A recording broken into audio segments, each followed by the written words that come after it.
तो बोलिएगा। और आपके गढ़ में भी भाजपा की सीटें आपसे ज्यादा आ रही हैं। और दूसरी बात आपने कही, बड़ा मजा आ रहा था कि भाजपा के बड़े नेता आ रहे थे।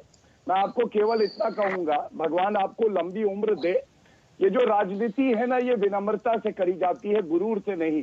और ये एक मैराथन है, 100 मीटर की दौड़ नहीं है कि आप कहें कि हम जीत गए। कांग्रेस को भी बड़ा मजा आता था जब हम 2 सांसदों की पार्टी थे, और आज हश्र देख लीजिए कांग्रेस का। तो आप भी देखिएगा आपका क्या हाल होगा सांप्रदायिक राजनीति की वजह से।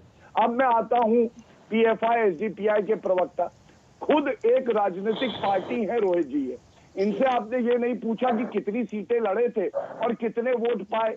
यहाँ पे बेगानी शादी में अब्दुल्ला दीवाना चीयर लीडर की तरह बताए जा रहे हैं, ये अच्छा है, high profile low profile.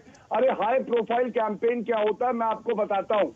100 crore रुपया इन्होंने खर्च किया था और वोट आए थे 150।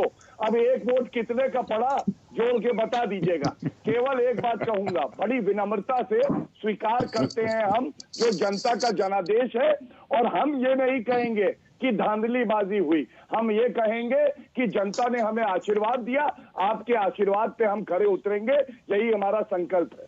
ठीक है आशुतोष जी बोलिए। नहीं, गौरव भाटिया जी विनम्रता की बात करते सुनने में अच्छा लगता है, लेकिन मैं एक बात कहूंगा, जो डिबेट गौरव भाटिया ने भी शुरू की है उस पर हमारे ख्याल से इस देश के अंदर चर्चा होनी चाहिए। जैसे उन्होंने कहा कि मुसलमान शब्द क्यों होना चाहिए। भारत अगर एक सेकुलर कंट्री है, अगर संविधान में धार्मिक आधार पर वोट मांगना मना है, तो किसी भी पॉलिटिकल पार्टी के नाम के आगे धार्मिक नाम क्यों होना चाहिए? ना तो हिंदू महासभा में होना चाहिए और ना ही मुसलमान में होना चाहिए। नहीं, एक मिनट, मैंने तो एक बार ये सवाल भी उठाया था। एक सेकंड गौरव जी, और ये सिर्फ गौरव जी वो तो आपकी बात से सहमति जता रहे हैं, वो तो आपकी बात से सहमति जता रहे हैं, लेकिन मैं उससे आगे ले जा रहा हूं कि अगर इस पे आप जा रहे हैं और ये वाकई मानते हैं कि संविधान ने ये कहा है कि देश का संसद में आने वाला आदमी वो जाति धर्म संप्रदाय से ऊपर होना चाहिए,